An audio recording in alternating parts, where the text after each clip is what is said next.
Hi, welcome to my home buying video. What?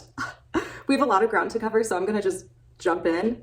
At the beginning of this year, 2024, I had no intention of buying a house, but somehow, some way by February, I was looking, and it is now March, and I am set to move into my first home in 1 week. This channel has documented so many epic adventures and learning opportunities, and documenting major life moments and exciting times is not only really nice for me to have an encapsulated memory, but maybe someone else out there can be inspired to consider options that they didn't know were available to them, because a matter of months ago, a matter of weeks ago, I didn't even think this was an option for me. But here we are.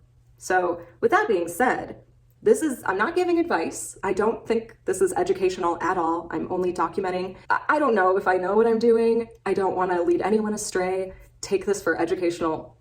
No. Take this for entertainment purposes only. That's my disclaimer. I will be time-stamping the video so you can jump around however you want to, and I hope that is helpful. Okay, so I think a good starting point for us is to explain how we got here. That makes sense, right? How did we get here? It's gonna be a lot of financial talk and some personal talk, so let's jump in.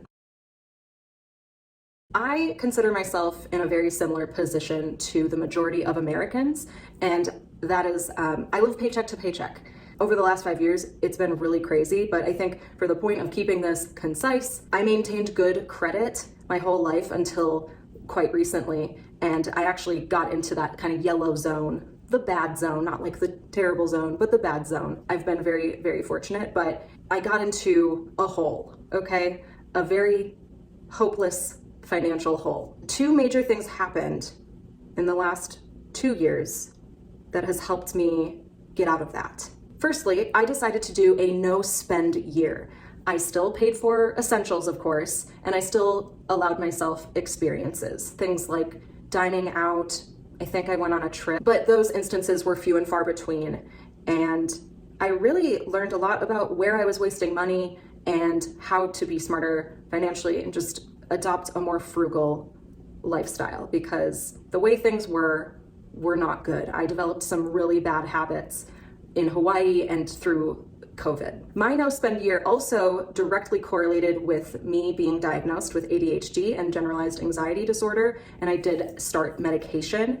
And I can tell you that my success has been greatly influenced, if not made possible, by my being medicated for ADHD and learning that I have ADHD, and it has given me so much context to understand impulse control and boredom decisions and all of that stuff. So it's incredible in hindsight, because I knew getting diagnosed had improved my overall quality of life and the way I treat myself and the way I treat the world around me, but it actually has had a significant impact, believe it or not, on my finances, which is so crazy to me. The second and arguably biggest thing that has happened recently is that I got help. I was drowning in debt, and there was really no way out, because my income would have had to have some astronomical improvement if I was ever going to get out of my credit card debt. So my parents sold their house, and they graciously decided, without me even asking for anything, they gave me a personal loan. So I was able to consolidate my debt, and I now pay them instead of paying my credit card bills. And it has allowed me to become interest-free on those debts. And it was really the interest that was keeping it impossible for me to recover financially. So it is the nicest thing anyone's ever done for me. And as much as I'd like to say that I did this all on my own, the truth is I made very bad financial decisions over the last 5 years. You can watch my videos and see some of them. But at the end of the day, my parents did something for me that, that it was amazing what they did. So I now pay them a very large sum. It's my second largest expense behind my monthly rent, and it hurts. But I am 2 years away from being debt-free because of them, and I'm paying them. So on paper, everything looks really good as far as my finances go. And despite all of these lifestyle changes that I've made that have improved my finances, despite my parents helping me, I've still been very much paycheck to paycheck. I might have a nice savings account at one point or another, but then something will go wrong with my car or my cats. That seems to happen more. But I'm basically a vacation, a vet appointment away from being without a savings, and this has been the case for the recent past. So, no savings. What are you even doing buying a house, you might ask? Well, a few things happened in 2023 that got the wheels turning that purchasing a home in the nearish future, like a couple years maybe, would be possible. So it all really started with the thought of beginning to plan for the future. And the things that happened in 2023 were, with the help of my parents bailing me out, my credit score finally hit the good to even excellent range, depending on where I was pulling my credit score from. So I was so excited. I really got scared there that my credit wouldn't recover, but it did. It really did.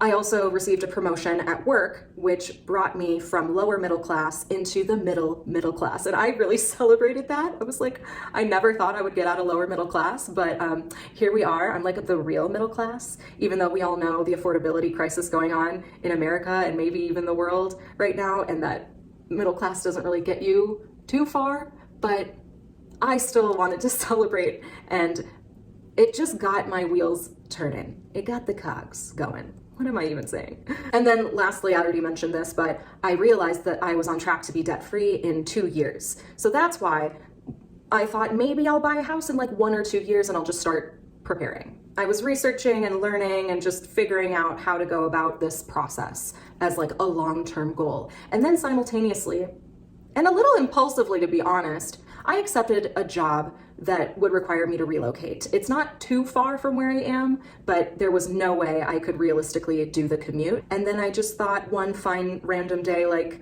I don't know, let me look at the houses in that area. And they're cheap. They're cheap. The new job and learning the house prices were so affordable. I also got a big bonus at work, and then I also got a big tax return. So all of these things kind of happened one right after the other, and it just kept making me think, I should buy a house. So I have decided to move forward with a USDA guaranteed loan, which is a government program that is a little more difficult to qualify for. And I just happen to be a perfect candidate. I don't know if I'll qualify in the future, so I figure might as well take advantage while I fit into this box currently. So the way the program is designed, this is a loan that comes from a conventional lender, but is backed and guaranteed by the USDA. There are strict income requirements, debt to income requirements, location requirements, and you have to have a high credit score. So I ticked all of those boxes, and the primary benefits to a USDA loan is that there is no down payment required. So again, I mentioned that I was coming into more money, I was getting that wiggle room I needed, but I didn't have any major savings. So the fact that I don't have to put down a down payment, it's a no-brainer. You're also going to get the lowest interest rate possible, which in today's market is still very high, ouch, but nonetheless, it felt like a really good fit. I also qualified for a DPA, which stands for Down Payment Assistance. And that is another government program, but the one I decided to go with basically is an entirely second mortgage, but it's interest-free. And they give you the money up front, and it can be used towards closing costs and a down payment. And the major caveat to this is that the second mortgage will be forgiven after 15 years. So if you sell the house before 15 years, you have to pay all of that money back, but there is no interest or fees. So as someone who doesn't intend on keeping the house that long, I'm not looking at it as free money as much as I'm looking at it as a free loan. So it's gonna help me cover those upfront costs that come with home ownership. And there is always the small possibility that I'll keep the house and rent it out once I decide to move, although I am fully prepared to pay that money back in the future. There's one other thing that I did to prepare for this financial journey that I'm going on. And that is a 401k loan. Just to give myself some wiggle room, I decided to borrow from my 401k. So the way that works is I got a 401k with my current job. I've been putting money into it automatically with every paycheck. And instead of taking that money out and being penalized, you can take a loan out, and then I essentially pay myself back with every paycheck. So I have automatic payments going back into my 401k for the loan. Now, this does have an interest rate, so it is a priority for me to put that money back much sooner than it's due. But having that money sitting in my bank account, easily accessible, is going to cover some unexpected things that I'm sure will happen with all of this home ownership stuff. Because it's very, as cheap as it is for me, and because I'm taking advantage of all of these programs that I qualify for and are available to me, there are still upfront costs. So I thought I could go into this and spend almost nothing when I'm reading through all these programs, but there are still many expenses to consider that I have to pay out of pocket. And so having the 401k money sitting in my account, it gave me a lot more confidence and comfort to start this process. Because this process has been so crazy, I didn't start vlogging until I was a few steps in. So I would like to catch you up on the things that I didn't film, and then we can finally dive into the vlog.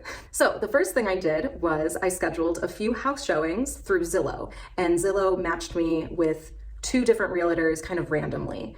I had fallen in love with 2, and this was before seeing them, but on Zillow, I saw 2 houses that I was utterly obsessed with. I had to go see them. I didn't want to wait. Some experts will tell you not to look at houses until you're pre-approved, but this was such a spontaneous thing for me, and I wanted to at least make sure that this wild idea that I had was something I really wanted. So going to see houses, especially the 2 that I was like so in love with, felt like a good first step. So I ended up seeing 4 houses that day. Again, I saw 2 different realtors, and the first house that I went to was one of the 2 favorites, right? And I fell in love. I loved that house so much. It was, it's not the house, by the way. Can you tell?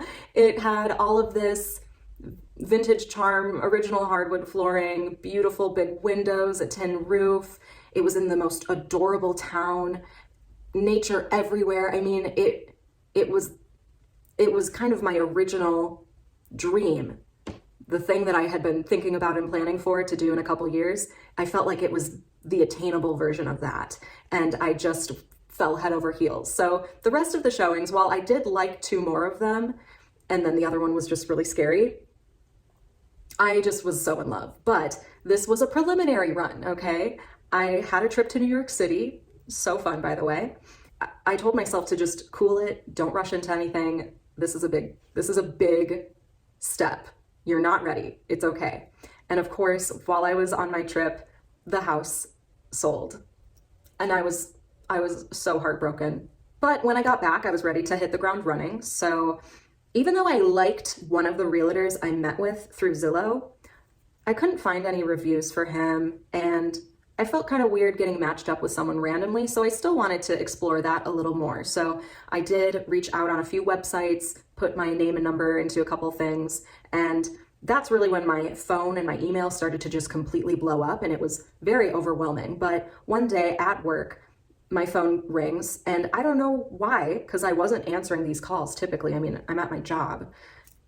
But for whatever reason, I picked up this time, and that's when I met my realtor. So she really impressed me on the phone. She seemed really confident, especially with USDA loans and with the area I was looking in. And so I felt good about moving forward and scheduling some showings with her. Oh, and she also referred me to some lenders, and I looked into the lenders, and there was a clear winner. So that's when I started the pre-approval process as well.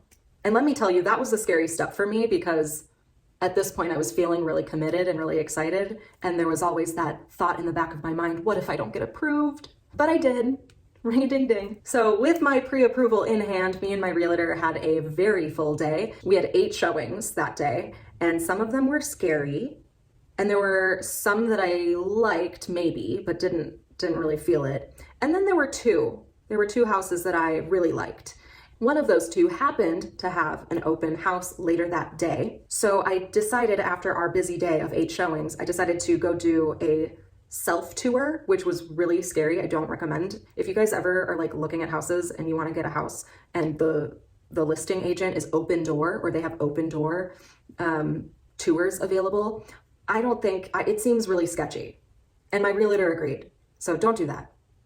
This isn't an advice video, I'm sorry. Okay. So I decided to go back to one of the houses and see it a second time that same day. And part of the reason I liked this house actually was because I got to meet the next door neighbor, and I really liked her. She had a rainbow "All are welcome here" sign, and when we got to chatting, she told me about her like composting in her garden, and that she didn't have kids. She's married, but they don't have kids. And I'm not saying I don't like kids, but I don't have kids. So when it comes to making friends, that can be difficult. So finding the composting ally, child-free neighbor. I'm ridiculous. So I liked the house. I wasn't head over heels, but I was thinking about it seriously. So I texted my mortgage broker and I got sticker shock. I realized, even though I was looking well below what I was pre-approved for, also I didn't mention, but I did decide to do pre-underwriting, which is not a necessary step, but it can make closing faster and it makes your offers stronger. It was just something she recommended. So I went ahead and I got pre-underwritten. So I was like fully approved, right? And I was looking well below that number. I thought my budget was a good budget, but after adding taxes and insurance and whatever the other things are that I can't think of right now, it was too much. It was too much. And I was upset. I didn't even know if I wanted the house, but I really needed to cut down my budget because, as I've mentioned already in this video, my finances can be really touch and go. I'm not interested in putting myself back into any holes. I want to make sure that I'm being frugal and being smart about this, and I want to get a deal. I want to get a steal of a deal. I needed to cut my budget. And that's when I remembered the other house. And I know, I've talked about a lot of houses without a lot of reference to them, so I apologize. But at the beginning of all of this, remember I said the Zillow postings in the very beginning, I said that there were 2 that I was utterly obsessed, right? Well, I had fallen in love with the other one, right? And it made the second house that on paper I was obsessed with, I didn't care about it. Well, it turns out that house was in a much better price point. It also was in that very same neighborhood. So I had already gone through some mental steps of envisioning my life in this very specific neighborhood. I had met another person in the neighborhood that I liked, that made me feel more comfortable about all of this. And suddenly that second house felt more appealing to me. So that is where we will start this vlog, finally. Thank you for hanging in there with me. I hope you find this interesting. Let's go.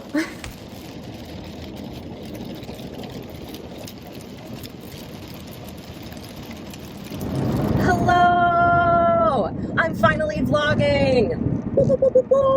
This is crazy. I apologize for not starting this sooner. This whole process has just been a roller coaster of emotion, and I haven't had the energy. But I really do think this is a monumental moment in my life, so I want to document it. And I'm on my way to meet with my realtor. It was my second time meeting with her, and we're going to go look at 2 new houses, and I'm going to revisit a house that I had seen 3 weeks ago. Not with her. This was before I found a realtor. It was on my maybe list, and then it went off my list, and now it's back on my list. Like, I've somersaulted my brain to visualize my life in this house, and I feel like it is actually a very good fit and a very strong contender. Okay, first of all, the road is kind of loud, and it's a rainy day today. So I apologize if it's loud in here, or if you can't hear me well. Should we have an ASMR moment? Let's listen to the rain. Isn't that nice? The benefit of looking at houses in the rain is that I get to see if there's any pooling of water, making sure the drainage works well, seeing if any moisture is getting caught in the windows. So this is only a good thing, truly. Well, it's not only a good thing, but it's fine. So I have been kind of emotionally preparing myself to place an offer on one of these homes. The first round, I was not there mentally, and now I'm like, that could happen. It could happen today, but it might not, and that's okay as well. Let's go look at some houses, and wish me luck. Really big living room, a little bit of a scary bathroom. How they photographed that tub to look so cute, I do not know. Scary toilet. Scary vent. Hi, sweetie.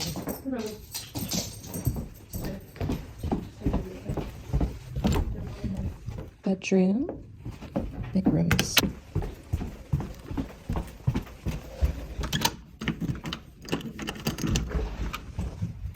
Really good single car garage. I think I'm gonna put in an offer, and I'm kind of having like anxiety and like kind of freaking out. So I'm calling my loved ones because it's just me, you know? My realtor and I had a really good talk, but now it's just me, you know? Like, this is a huge decision to make all by myself. Thankfully, this is my second time seeing this house.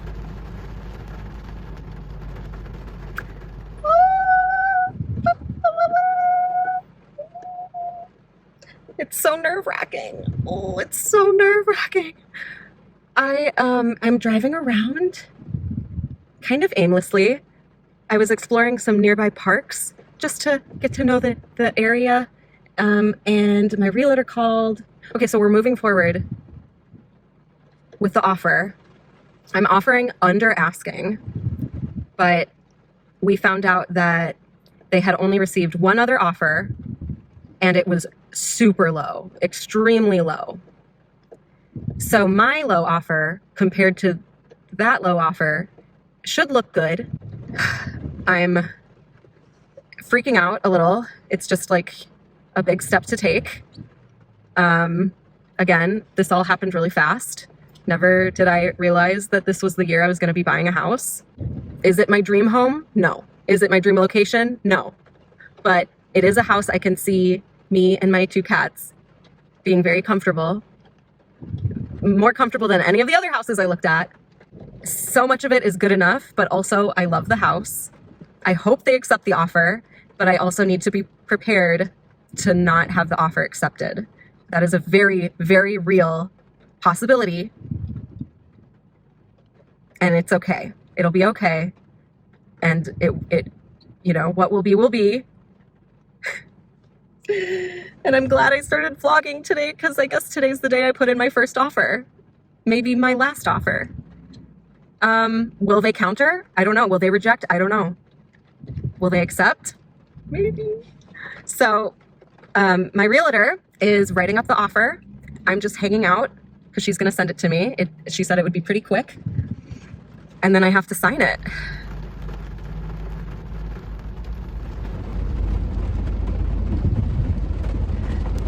I know, I haven't left.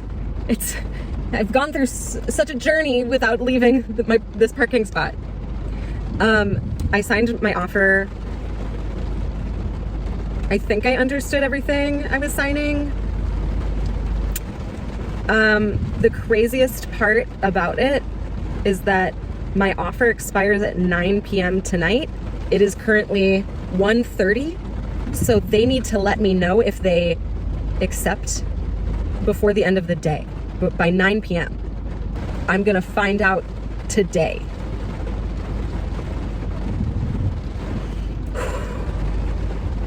Okay, I'm gonna go. I'm gonna eat food because I think I'm gonna fall over, and then I actually have to go back to work. Can you imagine? No, I can't.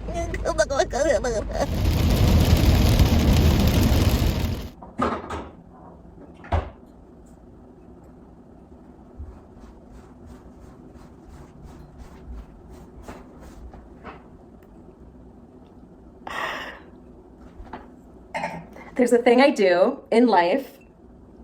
It involves La Marca Prosecco. I can't believe how quickly this escalated, and I can't believe I'm saying this, and I can't believe this is happening, but I accepted an offer on a house. And It's funny because I saw 15 houses over the course of 3 weeks, and this house is the house that I first fell in love with. Prior to seeing it, I was head over heels obsessed because it is so adorable. And then I fell in love with a different house. So I kind of fell out of obsessed because I started to visualize my life in that other house. My ring light just died. How can I have this conversation with you under such circumstances? So I wasn't so sure anymore, but it was a contender for sure. And then I proceeded to look at other houses. And suddenly, the little house in the cute neighborhood felt right again. So today, I went and saw it for the second time, and it was confirmed that it felt like home. So I put in an offer, and they counter-offered, and they met me right in the middle of what I asked and what they asked. They met me in the middle, which is a perfectly reasonable expectation. Like, I wasn't surprised. It was a little higher than what I was hoping. I reminded myself of what my other options were. I then looked up on a few different websites what the estimated value of the home was. And lo and behold, I got a deal. And I said yes. So cheers. Thank you for watching. I did this completely solo. It's very overwhelming. I'm extremely overwhelmed, but I'm also extremely happy and extremely excited. And I'm gonna be a homeowner, and cheers to that. Okay. Ooh. And my cats are also so excited because this home is going to be such an improvement for them. Pippin especially is a little bit needy, and he is going to be... Speaking of which, what? he deserves more space. He deserves to have a catified home, and he's about to get a huge upgrade. I'm getting an upgrade. This house is very move-in ready. It's not cosmetically my style, but I see so much potential to make it my own. I'm gonna be turning this into the coziest, cutest, most hobbity cottage you could ever. I'm gonna be closing in a month. I have a due diligence period, I think that's what it's called, of 10 days. So next week's gonna be really, really wild. And since I'm trying to document this experience, I will do my best to take you along with me through that process. We're here, we're doing this. I'm really glad I started the vlog today, finally. And yeah, so cheers, and yep, okay. We bought a house, Pippi! Pippi, we're homeowners. We're gonna have a house. I know you don't know what I'm saying, but you have to know that I bought you a house. I bought you a big, big house. And I know that you love being queen of the castle, but can you imagine being queen of an even bigger castle? You'll have lots of room to climb and lots of things to watch out the window. I know how much you love watching out the window. You love the crows, but what about blue jays? I got you a house. What do you think? Is that so exciting? You'll have more room to move around. You're gonna thrive.